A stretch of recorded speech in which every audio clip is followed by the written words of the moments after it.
امامعلی رحمان رئیس جمهوری تاجیکستان با نشر پیشنهاد خواستار تحریر قانون تنظیم رسم و آیین‌ها شد. از جمله رحمان به قانونگذاران تاجیک پیشنهاد کرده است که دیگر اجازه ندهند که مراسم چیل، خدایی و ختنسور با شکوه با تشکیل معرکه‌های مخصوص تجلیل شود.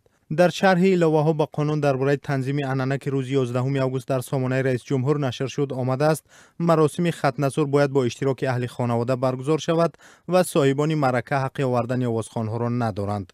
ختنه باشد با راضیگی پدر و مادر تا 20 روزگی نوزاد در شفاخانه‌ها رایگان صورت می‌گیرد. همچنین پرزیدنت پیشنهاد کرده است که هنگام برگزاری مراسم عزاداری 3، 40 و سال ذبح چاروا و دادن طعام منع شود. گذراندن معرکه حقه نیز منع کرده شده است.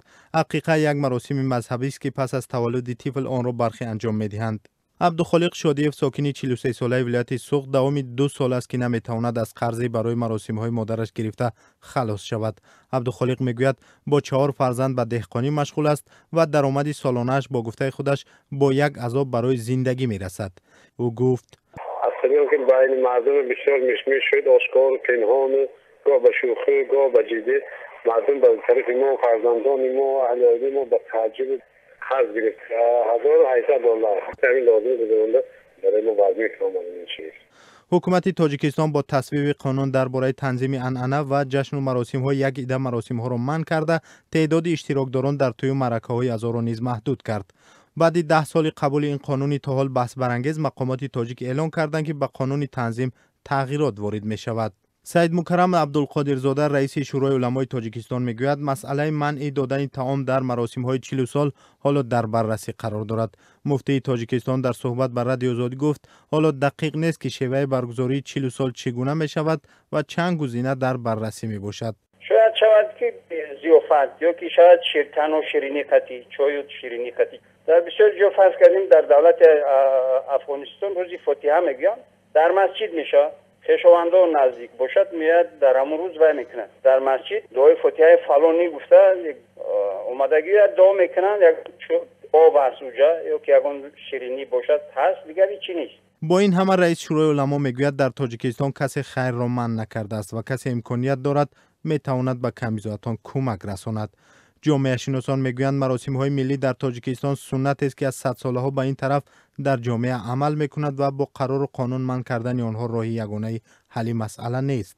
چون به گفته همصحبتان ما این مراسم ها در ذهن مردم همچون قاعده حتمی قبول شدند و نخست باید این حتمیت از ذهن مردم برداشته شود. یار محمد نیازی جامعه شناس تاجیک این مراسم ها را سنت دینی نامید که بر پایه تقلید اهالی آنها را اجرا میکند. به قول این جامعه شناس تاجیک این یک سنت دینی است که سالهای زیاد مردم از آن پیروی میکردند. نیازی میگوید خصوصیت همه گونه دین ها این است که اینها در پایه تقلید استوار میشوند. یعنی هر یک شرعی وای باید که از طرف تمام پیروانش تقلید شود.